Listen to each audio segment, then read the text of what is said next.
Bonjour et bienvenue à un autre épisode du podcast de Raphaël. Aujourd'hui, je veux démystifier l'abondance, puis en fait, un peu parler de pourquoi la vraie abondance vient de l'intérieur de nous. Puis je sais que c'est un concept un peu difficile à comprendre, puis un peu abstrait, surtout dans la société moderne, la vie va vite, ça prend de l'argent pour vivre. On est dans une société où l'argent fait partie de la vie, puis surtout ici, au Québec, au Canada, ça prend de l'argent pour vivre, la société fonctionne sur une base d'argent, donc tout dépend en partie de l'argent qu'on fait pour des fois pouvoir se sortir de ce mode survie-là, ce qui fait que l'abondance, puis il y a toutes sortes de choses, là, puis de conditionnements, puis de normes culturelles très ancrées dans la société québécoise, dans la culture nord-américaine au complet, dans tout l'Occident. Mais l'objectif, là où je veux aller aujourd'hui, c'est juste de vous rappeler. J'ai vu un espèce de petit cartoon sur les médias sociaux, puis c'était comme la caricature, en fait, d'un singe avec un humain. Puis le singe dit à l'humain, tu penses que t'es l'espèce la plus évoluée de la planète Terre, mais t'es le seul qui paye pour habiter ici. Puis c'était un petit peu ironique, puis en partie vrai. Puis tu sais, je veux pas aller dans l'utopie de déconstruire tout ce qui a été construit par la société moderne. C'est pas ça l'objectif, mais c'est juste de prendre conscience que la plupart des êtres vivants sur la planète habitent la planète, sont logés, nourris et ne manquent de rien. Ils n'ont pas besoin de travailler pour payer un loyer, pour s'acheter de la nourriture. Fait que c'est juste un petit peu le concept de faire les choses à l'envers. Puis je comprends que c'est l'idée de fonctionner en société, de s'entraider, d'avoir un système d'échange, de collaboration. Donc le but, c'est pas de déconstruire tout ça. C'est juste de faire prendre conscience que le but premier de l'existence humaine, c'est d'être un humain et d'exister sur la planète. Puis avant, si on était à l'état sauvage, l'humain, de par sa... Je vais me mettre en ne pas déranger pour pas que ça vibre, excusez-moi. L'humain, de par sa nature, si on le laisse tout seul dans la jungle, il va tomber en mode survie parce que notre corps fait en sorte qu'on n'est pas un prédateur très intimidant. Notre intelligence nous a donné les outils de pouvoir s'en sortir plutôt bien. Mais tout ça pour dire que à l'état sauvage, on est en mode survie. À l'état moderne, on est encore en mode survie, mais c'est différent. Fait que là où dans la nature, tu vas te promener pendant des heures et des heures pour essayer de te trouver de la nourriture, chasser, cueillir, puis assurer ta sécurité physique, de pas te faire manger par un prédateur, puis de te trouver ou de te construire un abri. Quand on sort de ça, puis on s'en va dans la société moderne où on se dit, OK, on est logé, puis on a accès à l'épicerie, logé, nourri, puis notre sécurité physique, elle est relativement bien assurée.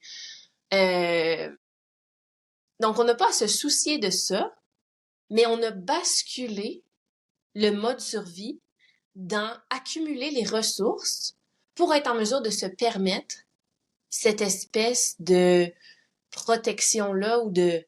Fait que c'est comme si on sort du mode survie niveau 1 pour tomber en mode survie niveau 2, parce que pour être en mesure d'assurer notre survie, nos besoins de base, le loger, nourrir, sécurité physique, ça prend des sous pour être en mesure de se payer ça. Puis là, c'est facile de tomber dans le piège après ça, que c'est jamais assez. Puis il y a c'est comme tous les messages contradictoires qu'on reçoit, du genre l'argent fait pas le bonheur. Puis après ça, ben là, ça commence. Là. L'argent fait pas le bonheur, mais ça te permet d'aller chercher le bonheur dans plusieurs endroits différents. Ça te donne des options. Puis c'est assurément que ça donne des options. Puis en fait, l'argent entre les mains de quelqu'un qui a des intentions, qui a l'intention de créer quelque chose de bien, ça fait juste créer plus de bien. En fait, l'argent va juste amplifier ce qui est déjà à l'intérieur de toi, un peu comme n'importe quoi. Si tu donnes de l'argent à quelqu'un qui est rempli de bonnes intentions puis plein d'amour, ou si tu donnes le pouvoir à quelqu'un qui a sincèrement l'intention d'utiliser ce pouvoir-là avec discernement, c'est pas la même chose que quelqu'un qui est à la recherche du pouvoir ou de l'argent pour ce que ça amène. C'est comme le pouvoir, l'argent, le prestige. C'est un peu cette même notion-là de l'extérieur vers l'intérieur. Mais tout ça pour dire que, en étant né, on est déjà abondance, on est déjà abondant, dans le sens que quand tu nais, il y a personne qui te dit que c'est vite l'heure d'aller travailler avant de pouvoir avoir tes besoins de base répondus et puis et donc de manquer de rien, d'être en sécurité physique, puis d'être logé, puis d'être nourri. Puis après ça, c'est que ça se retransforme. Fait que c'est comme si on a mis sur le marché cette sécurité-là, puis on tombe en mode survie pour essayer de trouver une façon de fonctionner puis d'arriver. Fait que c'est tous les côtés, là, c'est toujours un couteau à double tranchant. Puis là où je veux dire que la vraie abondance vient de l'intérieur, c'est que quand j'étais petite, ma mère, elle me disait toujours « trop, c'est comme pas assez ». Puis il y a un autre, quelqu'un qui a déjà dit, je sais pas c'est qui, encore une fois, que l'opposé de fou, c'est quand même fou. Fait que si quelqu'un est vraiment dans une énergie de manque, exemple que quelqu'un a pas assez d'argent pour assurer ses besoins de base, d'être logé, d'être nourri, puis de se sentir en sécurité physique, c'est sûr que ça a un impact négatif sur cette personne-là. C'est pas de ça que je parle. Puis il faut faire attention aussi parce que de l'autre côté, la personne qui en accumule, qui en accumule, qui en accumule, et qui ne le fait pas circuler, est pas dans une meilleure posture parce que il tombe en mode survie, parce que dans le fond, l'idée de perdre, donc l'idée de perdre va faire basculer la personne en mode survie parce que la personne va être tellement attachée à cette sécurité-là qui est une fausse sécurité parce qu'évidemment, la seule sécurité vient de l'intérieur aussi, c'est de retrouver ça à l'intérieur de nous. Mais de s'accrocher à ça, puis de dépendre de ça, puis d'en accumuler comme faux sentiment de sécurité, ça va faire en sorte que ça va jamais combler parce que tu peux jamais avoir assez de ce qui te remplit pas. Donc, c'est comme si vous avez une sensation de faim, vous avez un estomac. Vous mangez, un moment donné, vous avez reçu un signal que c'est assez, vous vous sentez bien, vous continuez. Puis, vous avez ce sentiment-là d'une faim intense. Que c'est à chaque fois que vous mangez, c'est comme si l'estomac, ça se remplissait pas par l'estomac, ou il y avait un trou dans l'estomac où la nourriture ne se rendait pas. Imaginez la sensation dans votre corps de manger, puis que ça atterrisse jamais, puis que ça remplisse jamais, puis que ça remplisse jamais ce manque-là, ce trou noir, ce fond-là. Ça, c'est l'autre piège. Après ça, il y a moyen, c'est de défaire toutes les choses qui font en sorte que il y a des croyances culturelles qui font en sorte que de dire qu'on veut de l'argent, ça fait de nous une mauvaise personne. Mais de par, encore une fois, cette distorsion-là, c'est toujours le retour du balancier ou la pendule ou la bascule. Ça va comme à un extrême et à l'autre extrême. Fait que dans le fond, on part du concept que on est des habitants de la Terre et que normalement, la Terre, ça devrait être suffisant d'être un habitant de la Terre pour pouvoir être à l'abri et nourri et manquer de rien. Fait que ça, c'est comme le concept qui fait en sorte que certains enseignements spirituels ou certaines personnes font des vœux de, je me souviens plus c'est quoi là, mais tu sais, de vivre une vie là, la simplicité volontaire ou la modestie ou pas la chasteté là, mais bref, quelqu'un qui décide de choisir moi je vais pas aller créer une vie de richesse, je vais choisir de garder ça simple parce que je devrais pas avoir besoin d'argent. Fait que là ça c'est comme un peu d'être dans le déni de la réalité, puis je sais que c'est une ligne qui est très très très mince à comprendre. Mais c'est que oui, on peut être d'accord que la seule chose qu'on a besoin de faire pour mériter toute l'abondance du monde, c'est d'être né et d'exister. Ça, c'est une vérité. Dans la société dans laquelle on vit, l'argent fait partie de la vie. Et donc, de faire un genre de choix de pas avoir besoin d'argent quand la société fonctionne avec l'argent, il y a moyen d'être créatif et il y a moyen aussi de d'être à l'intérieur de ce système-là qui a été créé par les humains, puis d'aller amener cette énergie-là, de vouloir créer des choses qui font une différence en opérant d'une place, encore là, d'abondance. Puis là où je veux venir, c'est que, étant donné que l'abondance vient de l'intérieur, puis là, je veux juste ramener avec mon swing, là, toute la bascule de la pendule, c'est qu'à l'autre extrême, il y a l'idée que certaines personnes vont exploiter le système, les gens, vouloir aller chercher de l'argent à tout prix. Et là, donc, on a fait l'association de pas d'argent, t'as un grand cœur, beaucoup d'argent, t'es le méchant. Puis c'est un concept qui est présent dans beaucoup de films, dans la culture, dans les livres, dans les contes, l'avarice, toutes ces choses-là. Puis c'est que l'énergie est différente versus penser à... Et c'est la même chose, en fait, que de mettre son masque d'oxygène en premier, puis de prendre soin de soi en premier. Si vous accumulez assez de richesses pour être en mesure de répondre à vos besoins de base, c'est à partir de cet endroit-là que vous allez être en mesure d'en générer plus qu'assez pour être en mesure d'aider les autres. Encore une fois, une autre analogie, c'est l'analogie du jardin. Je peux cultiver un jardin à la base pour nourrir ma famille. Mon jardin, j'en prends soin, puis là, j'en ai plus qu'assez que pour ma famille. Automatiquement, au lieu de gaspiller, puis en fait, c'est ça, c'est la meilleure analogie, c'est que la nourriture, là, les tomates, les cocombres, tout ce qu'on fait pousser dans un jardin, les radis, imaginez si je les accumule. Donc, j'en ai trop, j'en ai plus que ce que j'ai besoin pour manger. Et là, je décide de toutes les mettre de côté puis faire un gros tas de radis puis de cocombres puis de tomates puis de laisser ça, de les garder au cas où j'en manquerais. Ce qui va arriver avec mon tas de légumes, c'est qu'il va pourrir. Est-ce que vous voyez la différence entre l'accumulation et la circulation versus je me fais un jardin, je le nourris, j'en prends soin. J'en ai plus qu'assez pour moi et ma famille, j'en ai plein d'autres et là, à moi de dire à mes voisins, à mes amis, j'ai des herbes, j'ai des tomates, j'ai des cocombres, j'ai des radis, j'ai des carottes, j'ai plein de légumes disponibles. Qui en veut? Et là, de donner de cette place-là. Puis là, l'idée, c'est pas de dire, je travaille avec acharnement à créer un jardin, je mange pas puis je le donne tout aux autres. Ça serait farfelu. Puis l'idée, c'est pas non plus de faire pousser plein de légumes, en avoir plus qu'assez puis faire un gros tas puis le laisser pourrir.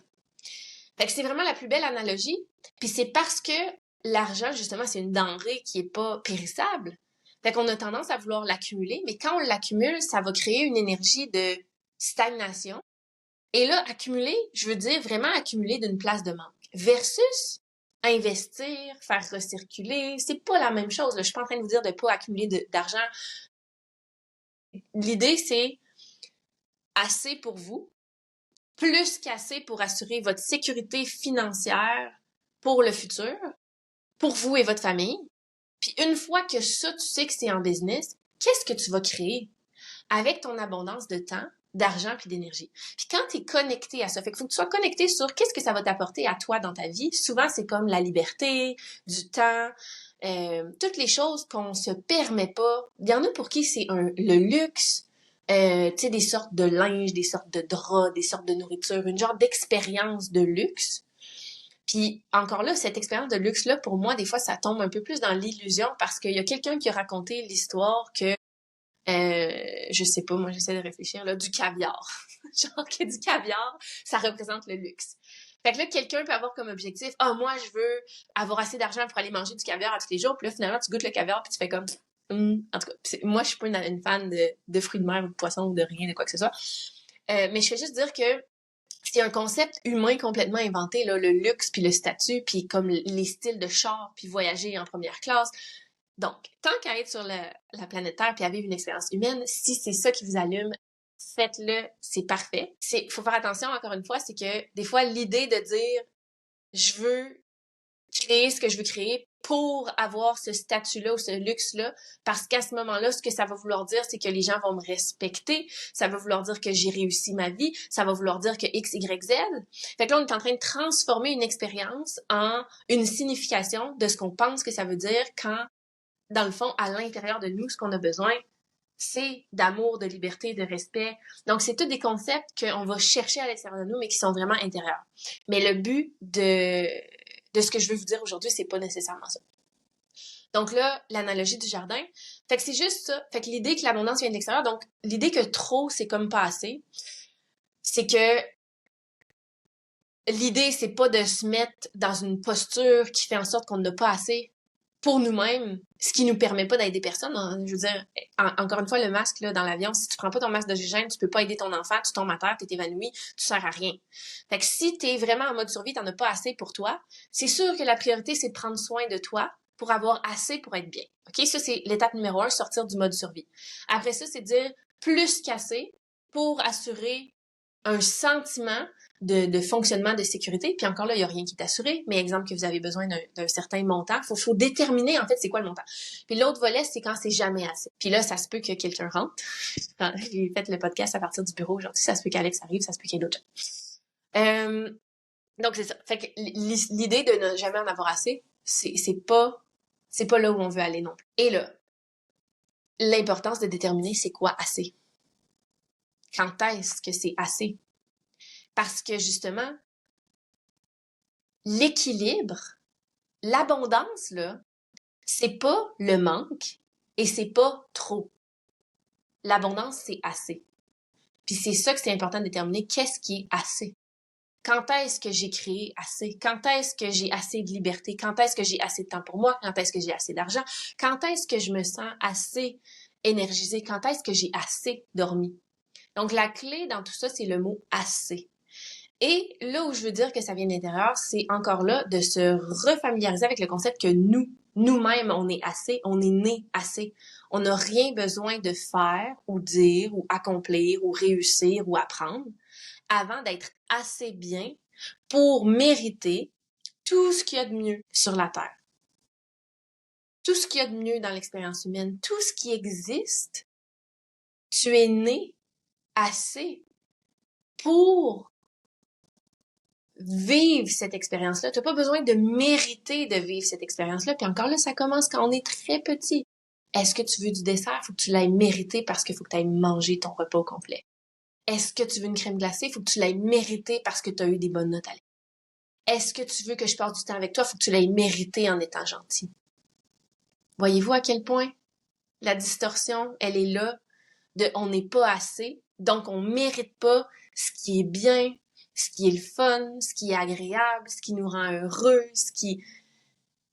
l'amour. On perd l'amour de nos parents puis de ceux qui nous aiment puis de l'approbation des professeurs puis des coachs quand on fait quelque chose de pas correct. Fait que là, je ramène ça à ça. Vous êtes né assez. Vous êtes assez. La seule façon de créer une vie d'abondance, c'est de vraiment prendre soin de vous en premier. C'est votre masque d'oxygène en premier. C'est vous nourrir du fruit de votre travail en premier. Naturellement, quand on n'a pas de blessure qui vient distorsionner, comme je vous dis, là, la blessure, c'est l'équivalent du trou dans l'estomac qui fait en sorte que tu manges, puis c'est jamais assez.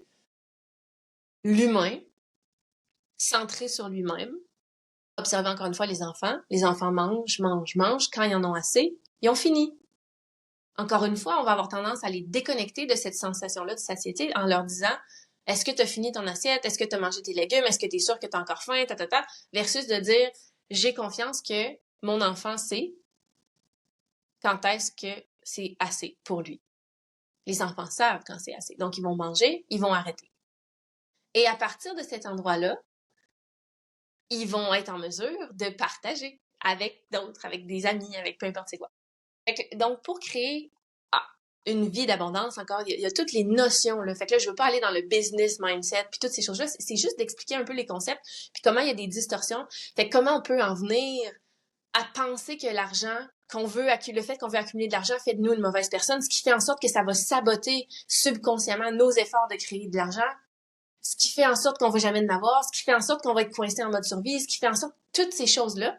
Puis J'ai un épisode là, de 2023 qui parlait de ma relation avec l'argent. Si vous avez envie d'aller l'écouter pour comprendre encore là toutes les blessures puis toutes les choses qui font en sorte qu'on peut agir de différentes façons. Tu sais, l'argent, c'est juste un reflet. Encore une fois, je dis les enfants sont des miroirs. Notre relation de couple, c'est un miroir. Notre relation avec notre travail ou avec notre business, c'est un miroir. Mais l'argent, c'est un excellent miroir parce que ça fait partie de la vie. C'est là que ça va faire ressortir toutes les blessures qu'on a. Parce que dans le fond, c'est pas tout le monde qui a des enfants, c'est pas tout le monde qui est en couple, c'est pas tout le monde qui a une entreprise, mais c'est tout le monde qui a à toucher l'argent. Fait que vu que l'argent fait partie de la vie, que vous choisissiez d'en avoir ou de pas en avoir ou d'avoir une relation, vous, tu sais, c'est comme ça fait partie de la vie. Donc, ultimement, la relation que tu as avec l'argent va te servir de miroir pour t'indiquer qu'est-ce que tu pourrais potentiellement avoir à travailler. Puis encore là, il faut savoir quoi rechercher, qu'est-ce qu'on cherche, qu'est-ce qui est l'indicateur d'un pattern ou d'une blessure ou d'un quelque chose à travailler. Si on est juste inconscient, on se dit ah tout est beau. Fait que c'est tout ça. Mais pour créer en abondance, sans se trahir nous, la clé, c'est vraiment de prendre soin de nous. Et encore une fois, bon, fait que je retourne avec mon business mindset là, mais c'est que si tu veux créer de l'abondance, si tu veux aider les gens à obtenir ce que eux veulent. Puis ultimement, ça revient à ça, c'est amener de la valeur aux gens, aider les gens à changer leur vie, aider les gens à acheter une maison, aider les gens à vendre une maison, aider les gens à se construire une maison, aider les gens à rénover leur maison. Ultimement, les gens, les humains, ils ont un désir, ils ont un besoin, ils ont une envie, ils ont comme la pulsion de créer. Puis dès qu'on sent que c'est une job qui nécessite de l'aide, on va aller chercher c'est qui la meilleure personne pour m'aider à avoir ce que je veux. Fait que la clé, c'est d'être cette personne-là pour les gens, dans ton champ d'expertise, dans ce qui t'allume, dans ce qui te passionne. Puis après ça, le résultat de ça, c'est automatiquement un succès puis une abondance parce que c'est encore l'énergie là d'être en train de créer. Puis tu peux toujours parvenir à tes fins. Il y aura toujours l'histoire là, des requins, genre gagnant-perdant. Mais ce qui va créer une ondulation infinie, ce qui va créer fait boule de neige, c'est l'histoire de gagnant-gagnant. Oui, dans le temps que j'étais courtier immobilier, c'est comme oui, j'ai tout à gagner à ce que tu vendes ta maison, puis à ce que ce soit payant pour toi. Puis oui, ça va être payant pour moi. Mais l'objectif, c'est que moi, mon but, c'est d'aider le client à faire le maximum d'argent. Puis ce faisant, c'est payant pour moi. Puis après ça, je vais prendre la même analogie. Tu peux aller là avec l'idée de faire de l'argent, faire de l'argent, faire de l'argent, mais les gens le sentent. Tandis que si tu vas là en sachant que ton travail, ton dévouement a une valeur et donc assurément que tu vas être payé pour ta job. Tu vas pas faire ça gratuit. Tu peux le faire gratuit. Dans le fond, l'idée, là, c'est de dire, j'aime tellement ça que je le ferais gratuit. Étant donné que l'argent fait partie de la vie, moi, c'est naturel et normal que j'ai besoin d'être payé. J'ai le droit d'être payé. Je mérite, si vous voulez utiliser le mot mériter, d'être payé. Fait que d'avoir cette certitude-là, mais ça, c'est pas tellement une question, ben, il y en a que c'est une question d'être payé, mais il y en a des fois que c'est une question de pas avoir confiance en tes skills puis ta capacité à faire la job. Mais exemple que tu dis, je suis excellente dans ce que je fais, je veux être payée pour ce que je fais, et mon intention, c'est de servir le client. C'est juste le résultat de. Fait que là, je peux y aller avec l'idée de vouloir être payé, mais ce que ça va faire, c'est que les gens le ressentent. Fait que tout ça pour dire que ça, c'est une analogie de business, de dire, tu aides les autres à avoir ce que eux veulent, ce qui fait en sorte que ça va te générer une abondance. L'autre volet, c'est d'être dans la créativité. Fait que si tu es en mode survie, tu peux pas être en mode créatif. Puis souvent, ce qui va servir d'effet de levier pour aller créer une abondance réelle, c'est cette créativité-là. Puis encore là, la créativité. Puis si tu es en mode survie, souvent, tu n'as pas beaucoup d'énergie. Donc, ça va être la vitalité qui va manquer pour être en mesure d'aller produire un résultat exceptionnel. Fait que la clé, là, c'est vraiment de prendre soin de soi parce que si tu manges bien, tu dors bien, tu bouges ton corps, tu vas automatiquement avoir une vitalité. Si tu manques de rien, donc t'es pas en mode survie, fait que t'as une place pour habiter, puis tu te sens en sécurité dans ton corps, puis t'es pas dans une énergie, t'as pas faim dans ton corps, là. Tu manges bien, puis tu vas avoir une vitalité, tu vas avoir une créativité. Fait que c'est juste parce que on est comme des petits zombies ambulants. Puis après ça, on se demande pourquoi on n'est pas capable de créer des choses exceptionnelles, mais c'est parce qu'on prend pas soin de nous. Il y a toute cette notion-là aussi de, ça c'est Jordan Gray, avec qui je travaillais, qui disait ça. Il dit, tu peux pas te traiter comme un cheval de train, puis espérer les résultats d'un pur sang. Ça, c'est comme une traduction boiteuse là, du, de, de cette citation-là qui est en anglais. Mais c'est que si tu te traites toi-même comme un cheval de trait, fait que là, tu fouettes, tu travailles fort, tu tires, tu t'auras pas les mêmes... Tu peux pas après ça te regarder puis dire « je voudrais être le petit cheval de course ou de compétition là qui est tout beau, tout fancy, puis qui avec le poil tout reluisant, puis tout musclé. » Ben, les chevals de trait sont musclés, là, mais élégants. Tu sais, je veux dire, si tu te fouettes, ben, à un moment donné, ça laisse des traces, ça laisse des cicatrices. C'est pas ça. C'est pas la même énergie que de dire, justement, un cheval de compétition, là, ce qu'ils font, là, c'est beaucoup d'eau, beaucoup de nourriture, beaucoup de sommeil, beaucoup de soins, beaucoup de massage, beaucoup de toilettage, beaucoup de... Pensez encore une fois, genre, je sais pas moi, un mannequin, là, que sa job, c'est, elle, c'est d'être belle, puis de... Je veux dire, sa job, c'est de... Ben là, après ça, je vais pas tomber dans un... Je connais rien, OK? Mais exemple que si moi, ma job, c'était d'être belle, ben le focus, c'est de dire je mange bien, je bois beaucoup d'eau, je prends soin de mes soins de peau, mon visage, mes cheveux, manicure, pédicure, bouger ton corps. Puis là, ben souvent, ça tombe encore là dans dans l'histoire des mannequinats, c'est que ça devient une performance, une pression extérieure immense. Fait que je suis pas en train de dire que c'est parfait. Mais si j'avais à refaire le concept de l'intérieur vers l'extérieur, puis de dire comment on fait pour atteindre un résultat X, et c'est vraiment en prenant soin. Puis là, on a tellement distorsionné les choses que même avec l'intention de vouloir prendre soin d'eux, genre, ça devient à propos de la beauté esthétique. Et la beauté esthétique, elle est tout le contraire de prendre soin d'eux. C'est genre, je me force à atteindre un standard extérieur. Bref, c'est justement le contraire de ça. Fait que ça peut être une belle analogie. Mais c'est encore là, c'est toujours de l'intérieur vers l'extérieur. Qu'est-ce qui va servir? Qu'est-ce qui va ultimement donner le résultat que je veux créer? C'est quoi que je suis en train de créer? Qu'est-ce que je veux créer vraiment? Puis c'est quoi la meilleure façon d'y parvenir? Puis c'est vrai, OK? Il y aura toujours des gens qui vont pouvoir créer de l'abondance, de la fausse abondance, créer de la richesse, OK?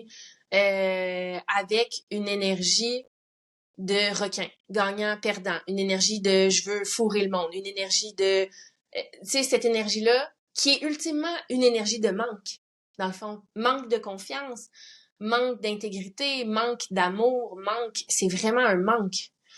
Fait que c'est ça, fait que la personne qui est dans cet état-là va pas, c'est pas ça l'abondance. Fait que c'est vraiment, vraiment important. Je le répète là pour la 3e fois, mais c'est que tu peux accumuler des richesses puis pas être abondant, puis tu peux être évidemment en mode survie, pas d'argent, puis t'es pas abondant. Puis tu peux être juste entre les deux puis t'es pas abondant non plus si t'as pas l'impression que t'as assez de temps, d'argent, d'énergie pour créer tout ce que tu veux créer dans la vie. Puis souvent, si t'as pas assez de temps, d'argent ou d'énergie pour créer ce que tu veux créer, la clé, des fois, souvent, le problème, c'est pas toi, c'est que t'as juste besoin d'aide. Puis besoin d'aide dans tous les sens. Tu peux avoir besoin d'aide des fois que quelqu'un vienne faire quelque chose pour toi, ou tu peux avoir juste besoin d'aide pour régler le truc à l'intérieur de toi qui fait en sorte que en ce moment, t'as pas le temps, l'argent et l'énergie de créer les choses que tu veux créer. Puis des fois, c'est aussi simple que la façon de créer, d'avoir assez de temps, puis d'argent, puis d'énergie pour créer ce que tu veux créer, c'est qu'il faut que tu dormes, puis tu boives de l'eau, puis tu manges. C'est tellement niaiseux, mais comme c'est comme la base. Fait que si tu prends pas le temps de manger, dormir, boire de l'eau, bouger ton corps d'une façon qui lui fait du bien, pas le forcer à justement le travailler comme si c'était un cheval de trait, ben après ça, tu vas avoir justement l'énergie, la créativité, la vitalité pour être en mesure de créer les choses que tu veux créer. Donc ça, c'est la création en abondance, le concept que tu es déjà assez, que tu es déjà abondant, que tu es né abondant. Puis je pense que je vais conclure avec ça. Fait que c'est vraiment la notion que t'es déjà assez comme ça. T'as rien besoin de changer pour recevoir toute l'abondance que pas que tu mérites, mais que tu es, que tu t'es déjà, c'est comme un droit fondamental. En naissant, t'as le droit à l'abondance, à la richesse, d'avoir plus qu'assez de temps pour toi, de douceur, d'amour. C'est tout ça. T'as rien besoin de faire. Fait que tu peux être chez vous, en pyjama, en train de prendre soin de tes enfants ou de cuisiner, Puis tu mérites d'avoir toute l'abondance du monde, puis de pouvoir, si tu as envie d'aller t'acheter une robe qui te fait plaisir, puis d'aller, je sais pas, faire acheter quel produit, des produits de qualité pour ton visage, pour tes cheveux, d'aller chercher un café si c'est ça ton trip, mais de dire que c'est pas un ou l'autre. Puis en fait, ce que je veux vous partager dans mon processus en ce moment, c'est que je suis vraiment en train d'intégrer ce concept-là de un ou l'autre versus les deux. Fait que c'est pas mon ambition et ma carrière ou d'être présente à la maison avec les enfants. C'est les deux. C'est vraiment... c'est pas mes besoins ou ceux d'Alex, c'est les deux. Puis c'est pas mes besoins ou ceux de mes enfants, c'est les deux. Fait que c'est ce concept-là un peu de la dualité, puis encore là des pendules, fait que de dire OK, là je suis tout à propos de moi, OK, là je suis tout à propos d'eux. OK, là comment je fais pour être à propos de moi et à propos d'eux? Puis dans le fond, de mettre tout ça ensemble puis de dire il y a des journées où je peux sortir mes outils de femme d'affaires.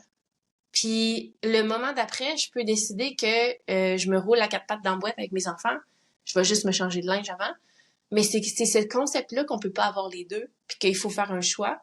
Fait que ça, c'est encore farfelu. Mais je suis en train d'intégrer ça dans ma vie, que c'est pas un ou l'autre, mais c'est vraiment les deux. Puis c'est la convergence de tout ça. Fait que ça, c'est ce que je suis en train d'intégrer en ce moment. Mais ce que je vous invite à faire, c'est que des fois, à chaque fois que vous pensez que vous devez faire un choix, justement, le choix entre, c'est ça, votre bonheur, vos besoins, puis celui de l'autre.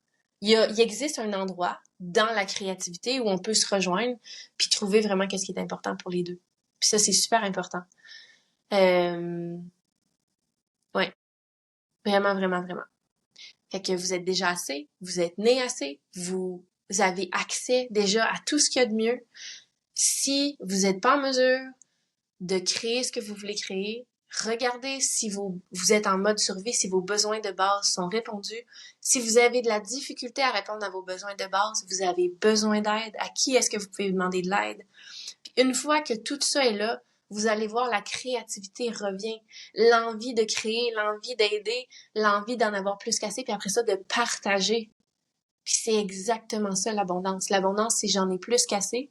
Puis le fait que j'en ai plus qu'assez me permet d'aider plus de gens pour que eux aussi puissent en avoir plus qu'assez, parce que la réalité, c'est qu'il y en a plus qu'assez pour tout le monde. Ça va être tout pour aujourd'hui. Je vous envoie tout plein d'amour et je vous souhaite une excellente journée. À bientôt!